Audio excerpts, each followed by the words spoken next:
Join us at the 2024 NanoRare Patient Colloquium, hosted by Biogen on October 30th through 31st in Cambridge, Massachusetts. At this event, n-Lorem will review the Foundation's progress, present case studies, and host discussion panels with members of the NanoRare community.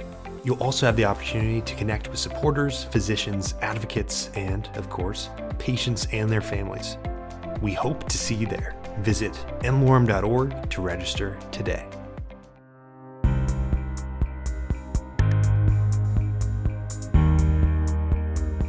Hello, once again, everyone. I'm Stan Crook. I'm Chairman, CEO, and founder of n-Lorem, and your host for the n-Lorem podcast series. Just before we get underway, I want to remind everyone of our second annual NanoRare Patient Colloquium. We're very excited about the opportunity to share what we're accomplishing with our patients, our families, and all of the different colleagues who are contributing so much to our effort. It is in Boston at the Marriott Cambridge Hotel, and it's October 30 and 31st. So we look forward to seeing you there. And today we have a guest that I think you'll find very interesting, and I know reasonably well and getting to know better every day since she has chosen to come to work here at n-Lorem. And we call her Nadina, and I can't pronounce her name. It's a hopeless Greek name. And so I'm going to ask Nadina to introduce herself. Absolutely. I'm thrilled to be here, Stan. Thank you for having me. So my full name is Konstantina, Nadina for short, Skourti-Stathaki. Yeah, these Greeks have sometimes lots of last names. Yes, and many vowels and consonants. And I think we're going to have to talk it over and maybe change your name to a nice American. I don't know what, but anyway, we've managed our way through that. And so, Nadina, welcome. Nadina and I, of course, talk very frequently, multiple times a week. So this is just one of those interactions. It's a little different from what we normally do, but we normally focus on data and progress that we're making and that sort of thing. So, Nadina, I know that you grew up in Crete or grew up in Greece and went to university in Crete. You've made a lot of transitions in your life, and at the time you started school in Greece, I'm sure there were lots of good things, but there were also many challenges in Greece. So I'm intrigued by how you got interested in science and what brought you here, I guess, is a simple question. Yeah. I think at school I was always drawn to more life sciences. So actually biology and physics were my two favorite subjects. I liked physics because I thought it was very logical and it made sense. And I liked biology because I liked imagining. I had so many questions. It's so much about the microscopic and what you cannot see, but you have to understand it and to some extent imagine it, that I found it fascinating.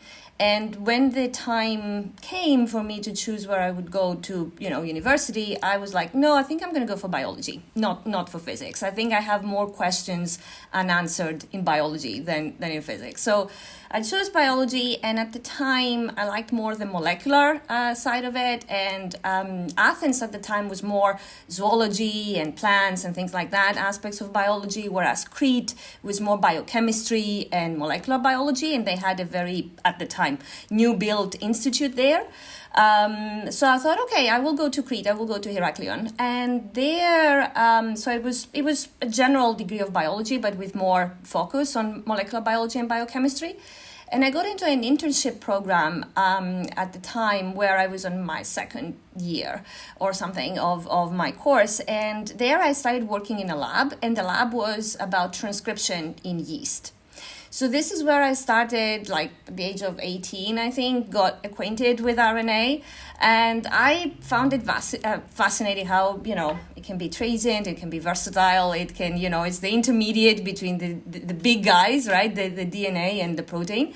And throughout that internship, I liked a lot the lab. I stayed there for my bachelor thesis, and I just never left the field, I guess. I just, from yeast, I went to mammalian cells for my master's, and then from there, I just expanded and expanded, and learning more and more about RNA. So curiosity drove Nadina, I guess, is the simplest way to say it, huh? Absolutely, yeah. And both your parents were teachers, were they not? Yes. So my father is a physics teacher, and my mother is a chemistry teacher. So, yeah. The two most basic of the applied scientists, right? Mathematicians consider all science applied except math, but and so I'm sure they encourage you toward a higher education as well. Yes, absolutely. Yes, yes. And then after you did your master's, you ended up at Oxford. Yeah. Big step. Of course, it's a shorter trip from Athens to London than it is from San Diego to London, but it's still a big trip to take for a young person. Yeah. You see, now looking back, I was like, oh, wow, I was not even thinking about that. I was like, no, I'm doing this. I think I left Greece when I was 22, 23 or something like that to go to Oxford. And yeah, I think I saw, it was actually my master's boss at the time that he was saying, because he could see that I was interested in things. And he was like, maybe you can look at programs outside Greece. And I started looking, and I came across this studentship, this like almost grant things for PhD students in Oxford. And now thinking about that, I was like, I don't even know how it came into my mind that I'm going to try it. So, and I did. And then, it's just, so I think it just like happened, in a way. Yeah. Well, life does happen, doesn't it? So, and you were in some good labs at Oxford and Proudfoot and others, and good RNA labs. Yeah. As well.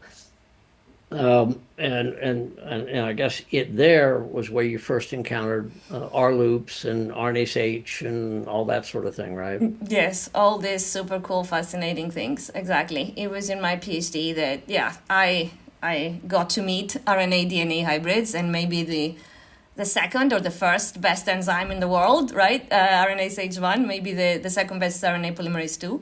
But and I think life is very funny sometimes, because I thought, I in my academic career, I was studying a lot RNA DNA hybrids, and I thought, okay, maybe I'm gonna abandon them for a bit, but nope. So then you decided to leave academia and go to a company in the UK at the time, as I understand it. That's another often a decision that people stumble over, ponder at least. Yeah, it was definitely it was a well-calculated decision. It was a logical decision. On one hand, it was a no-brainer for me, but on the other hand, I had to convince myself also that was the right decision, because I was enjoying very much what I did. And I think I was very passionate about R loops and about the work that I was doing, and I didn't have any regrets. I wasn't bored or anything like that. It's just that I think what I was missing was the impact.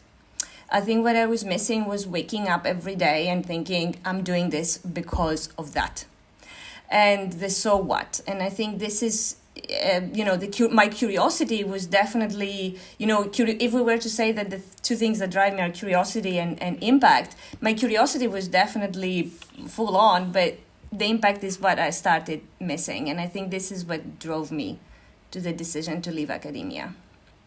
And so you went to an RNA company, Yes. right? And is that pronounced Mina or Mina? Yes, Mina. Yeah, Mina. And that was that in Oxford? That was in London. London. And so you worked there, and then eventually you transferred to San Diego, as I understand. Yes. How did the work go there? So essentially what happened was I moved with my husband here in San Diego, and then Mina was very, very kind and told me, no, well, actually you can, I had a team there and I was managing, and they would say, well, actually, you can manage the team remotely as long as you come and see the team and us relatively frequently. And of course, the time difference was a challenge, but we worked it out. And, the things that I was doing, I had very, very early mornings. I was waking up very early and all of that to catch up meetings with the team and then work on, on things that I had to take care of. And I think that at Mina, and that is maybe the transition towards the, rare diseases more. When I joined, I was mostly involved in an immuno-oncology program. But then slowly, I was more drawn to the rare diseases, genetic rare diseases, right, root cause and all that. And I think that this is how the transition happened. So what are the most important things you learned in your first drug discovery and development experience?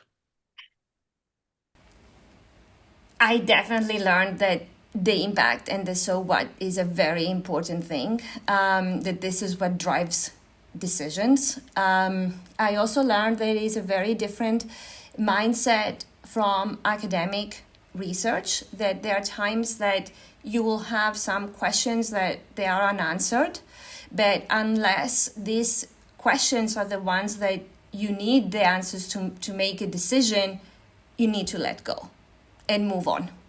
And go on to the next. For example, for discovery, there might be some things that you don't understand, and they're interesting to explore, but perhaps not relevant at the time. But you need to find the right experiments to do that will give you that decision-making answer.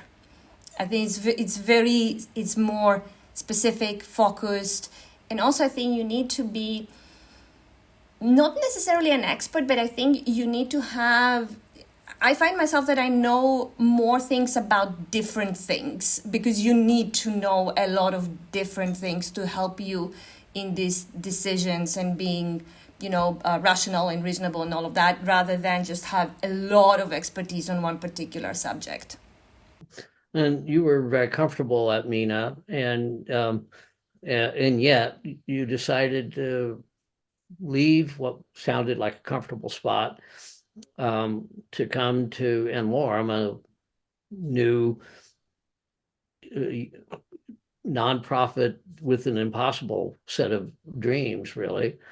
Why? The mission is just something that is just undescribable to me. I really feel, and this is not an exaggeration because I'm Greek, but dramatic, but I really feel that all my life I was preparing to be where I am at the moment and doing what I do for n-Lorem and the mission. It taught me and it made me think that hope is possible, that I need to not think so much about the patient populations, but about that specific patient and their family, and the fact that we are right there with them every step of the way, and we are fighting a different battle, but we are fighting with them. So that was one part that for me was I had heard about n-Lorem and I was like, wow. And the other part was, of course, and meeting everybody, of course, here, I was like, wow, this is amazing what n-Lorem does, and what beautiful team you have assembled here, Stan. And the other part was, of course, I knew your work. I know your RNase H1 papers. I know all the fantastic things you've done with ASOs. I felt that was close to my heart because of my R-loop connection. And of course, I know what Ionis did, and it was a time that now RNA is more sexy and everything after COVID. But we've been, what you've done was years ago. So it's very inspirational, everything. That's great. And so I don't want to put you on the spot, but as you think through that decision, what are the most fundamental benefits of having made that decision? What have you learned that you might not have learned at Mina or another organization? that you need to, the first thing that comes to my mind is that you need to look for that decision-making process I was talking earlier. You really need to come back to the patient. Their disease progression, their specific situation, what are the symptoms.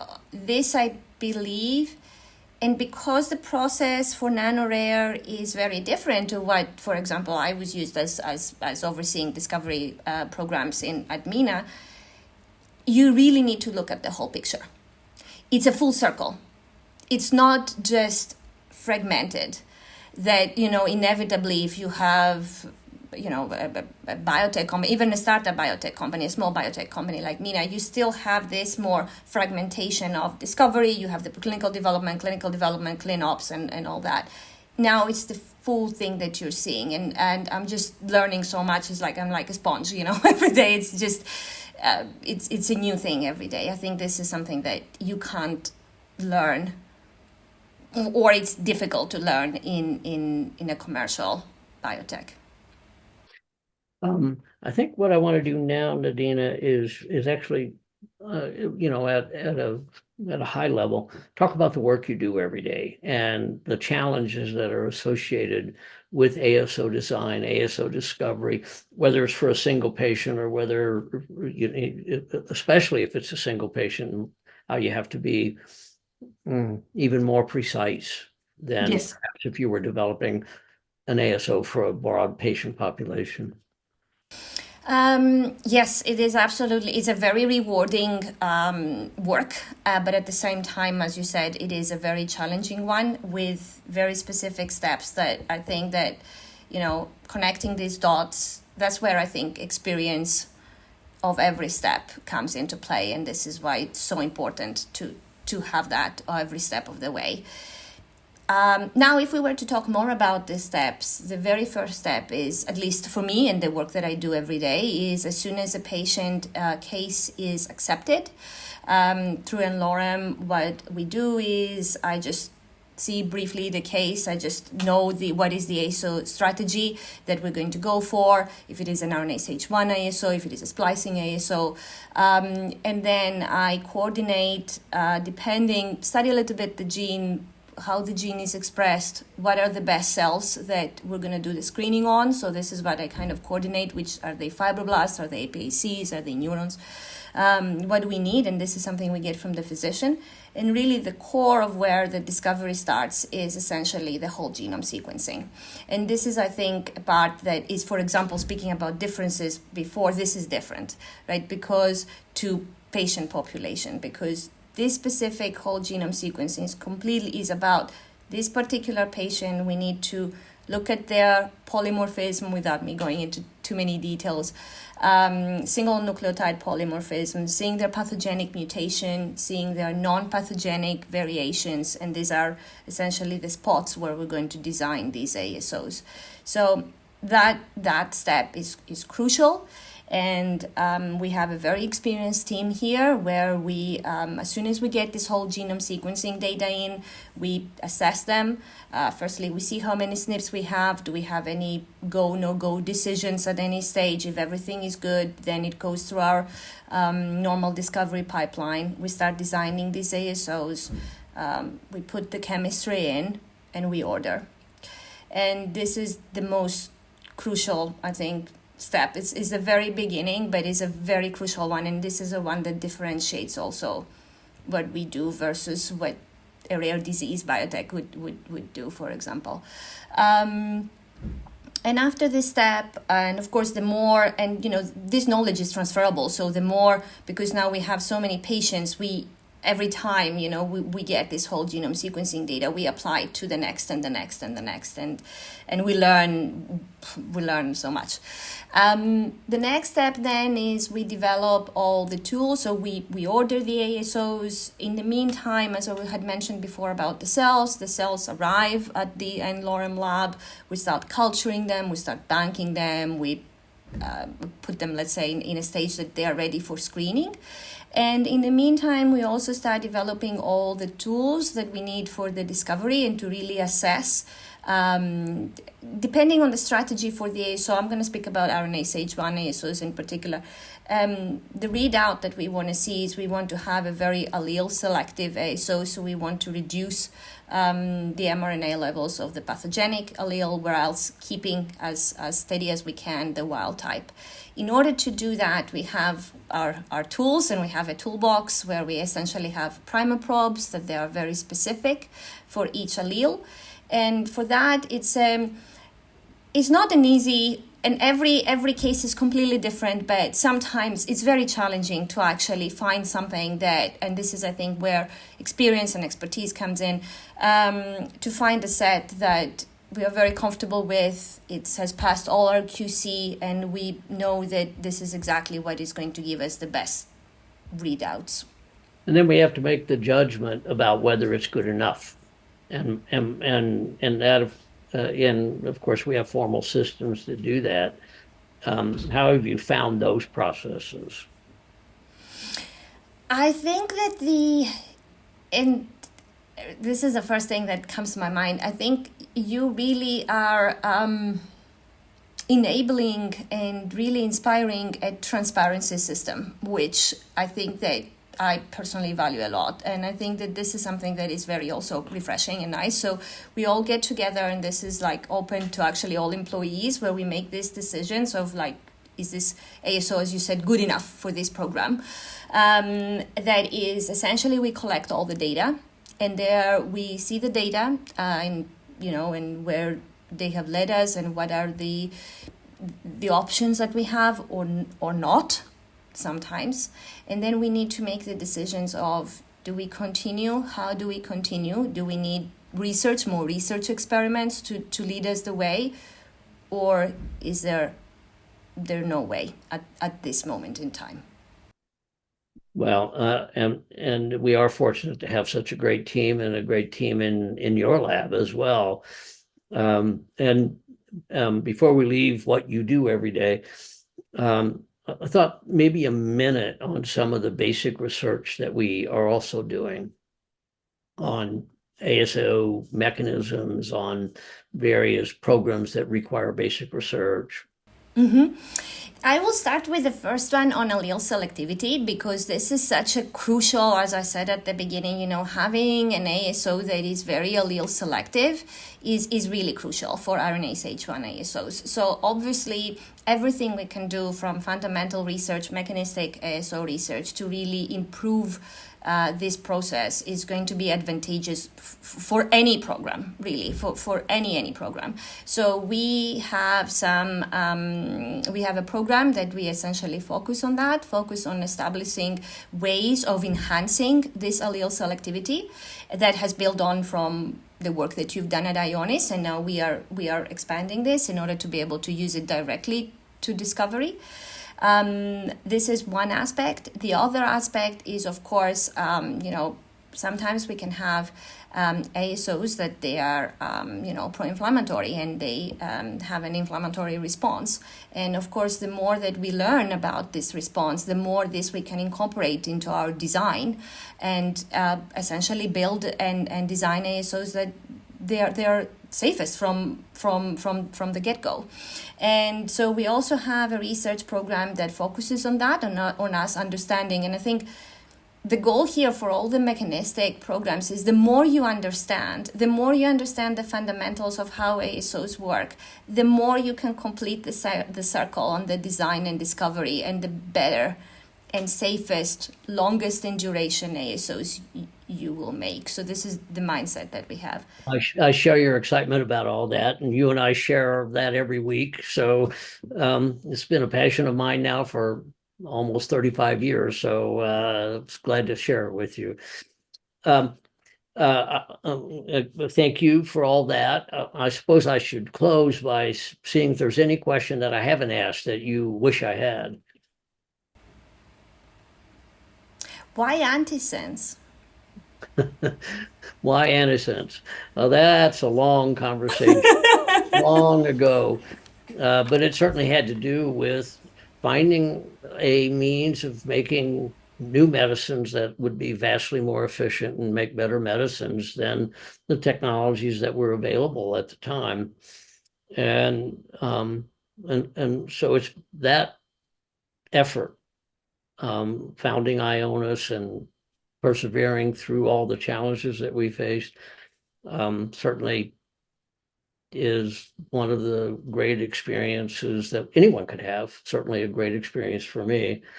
And then to spend all those years scaling Antisense up and then now downscale it to treat single patients properly is just another privilege that I've had and get to share with others. And in the end, it's always, advances are always driven by new technologies. And the beauty of Antisense is still advancing, as you mentioned. It's advancing every day in our lab, and we'll make better drugs tomorrow. And for me, that's what more could a person ask than do great research with an important goal and see it realized. Yeah. Well, Nadina, thank you so much. Now I want to bring this to a close so you can get back to work. Absolutely. Okay, thanks so much. Thank you very much, Stan. Thank you.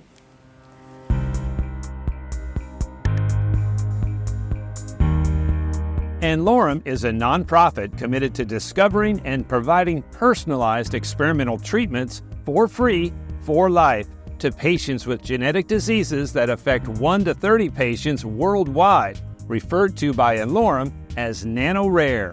Many of these patients progress and die without ever achieving a diagnosis. This is where n-Lorem comes in. They do the impossible by providing hope, and for those that they can help, free lifetime treatment. For more information about n-Lorem or today's episode, visit n-Lorem.org. Any questions can be sent into podcast@n-Lorem.org. Search n-Lorem on Twitter, Instagram, YouTube, LinkedIn, and Facebook to connect with us. This video is hosted by Dr. Stan Crook and produced with the help of the following professionals. Thank you for watching.